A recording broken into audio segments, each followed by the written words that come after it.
Welcome to the Tesla Economist. Please hit the thumbs up and remember to subscribe. You can follow me on Twitter and talk to me on Patreon. Alright, I think we can just about call Indonesia as the next location for a Gigafactory. The government have offered Tesla a proposal for an EV plant there with annual production capacity of 500,000 units. I see it very likely this deal going through and likely to break ground shortly after. Okay, I called this one. You got to give me the credit on that, and that's reassuring. I said that Tesla would build a full EV plant there, not just cell or cathode plant. I said that because I felt that was my understanding of how this company works, from what Elon has said in the past, keeping all manufacturing local, sourcing locally, producing every part of the car locally, rather than sending parts back and forth around the world. I feel like to understand this company's future the best, you just play it back to the overall mission and truly relate to what Tesla are attempting to do here. Tesla is laying down the global infrastructure of energy and transport in clean, abundant, low-cost forms, with processes in place for it to potentially last centuries, or hopefully long enough until we discover something even more revolutionary, like blue energy cells. With abundant energy and no oil scarcity, it increases the odds of the world living in peace for that much longer. The longer we're in peacetime, the further we can innovate, increasing our odds of leveling up the human race and becoming things like a multi-planetary species. Seriously, look at all these Elon Musk ventures. How boring would the future of humanity be without them? It would be a frightening future. The fact that we have Elon startups to change the world on levels we couldn't even fathom to start with, let alone seeing them actually manifest. Anyway, a factory on every continent, we were told. Although Indonesia is officially Asia, it's really Asia Pacific, which serves the Oceania continent too. Australia might have been another potential location, again a commodity-rich country, particularly with nickel too. Australia even have human capital in building autos. I guess Indonesia gave Tesla a better offer. The deal will obviously go ahead. I would have said that anyway, but on top of that, we've now seen how popular the Model Y is in Australia. Australia is a reasonably large new car market, especially given a relatively small population. They buy nearly 1 million new cars a year. It's not uncommon for Australians or New Zealanders to be spending $100 a week at the pump, $5,000 a year. On top of that, a lot of Australians have solar power on their roofs, implying their battery charging bill is going to be negligible compared to gasoline, or petrol as they call it. If you have 5 years of gas savings at $5,000 a year, then that's $25,000 saving, implying you could easily justify spending an additional $25,000 to get a Tesla over an ICE vehicle. The biggest market in this area is going to be Japan, assuming Tesla don't also export some of these vehicles to China. Almost 5 million new cars a year sold in Japan. They are, however, mainly Japanese cars, but the Japanese still buy plenty of European cars too, and would likely start buying Teslas over BMWs. Indonesia is a part of ASEAN, Association of Southeast Asian Nations, a political and economic union in Southeast Asia consisting of 10 nations, including Thailand, Singapore, Philippines and Malaysia. This would therefore facilitate commerce between these nations, whether for sourcing materials or selling vehicles to these markets. It's certainly beneficial. Now, although I have suggested that the dedicated Robotaxi will possibly be made in Indonesia, this first factory will not be the Robotaxi factory. It doesn't align with the timelines for Robotaxi. This could be a test factory. Perhaps Tesla will see how well things go in Indonesia and then decide to expand with the Robotaxi factory later. Or it may already be on the plans. And then I have theories about Indonesia potentially being the first market for the dedicated Robotaxis. Now remember, I'm just saying the dedicated Robotaxi. Potentially the US could have Model 3 and Y Robotaxis earlier.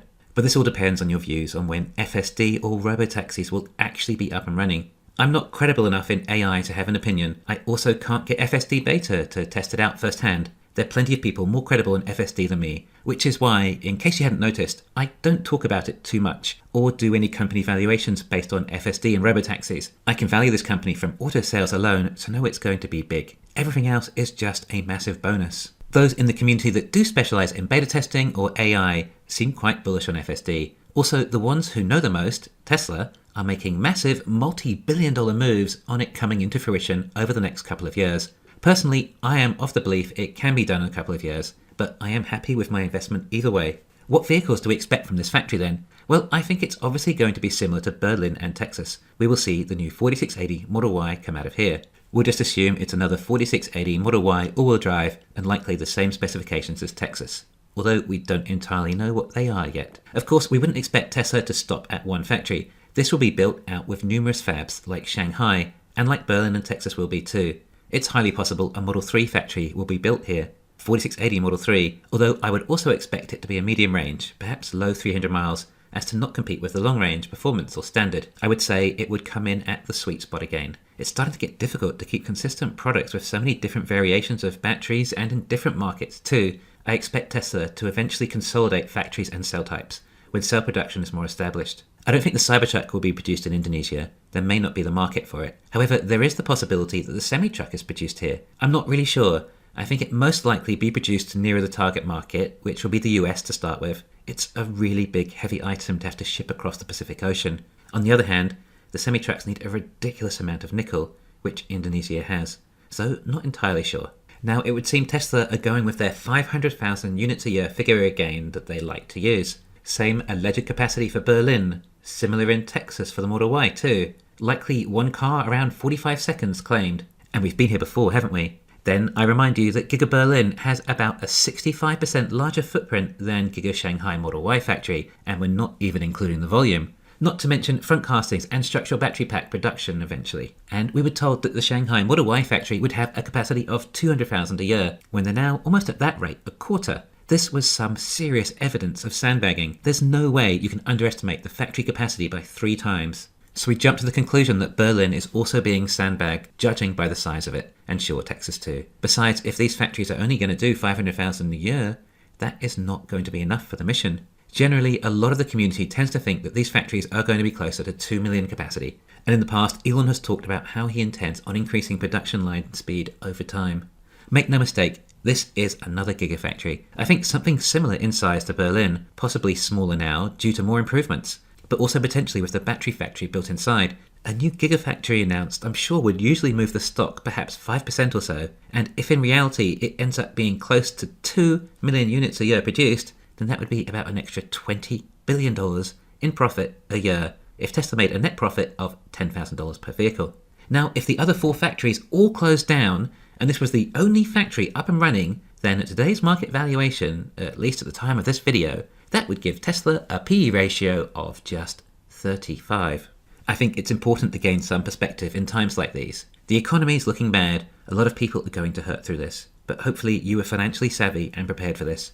But try and keep the market doom and gloom away from your outlook for Tesla. Tesla made it to the recession. That was the hard part. Tesla prepared for this recession. I can't say the same for the competition. My point is, I think Tesla is going to be hit extra hard in the market still, and when you put it into perspective, how one new factory can potentially justify the current stock price, and that's without even factoring in FSD, well, don't forget there are 4 other factories on top of that. In fact, some of those factories may even be more profitable than Indonesia. So yeah, my excitement for Tesla is still outweighing the doom and gloom in the markets. Thanks for listening.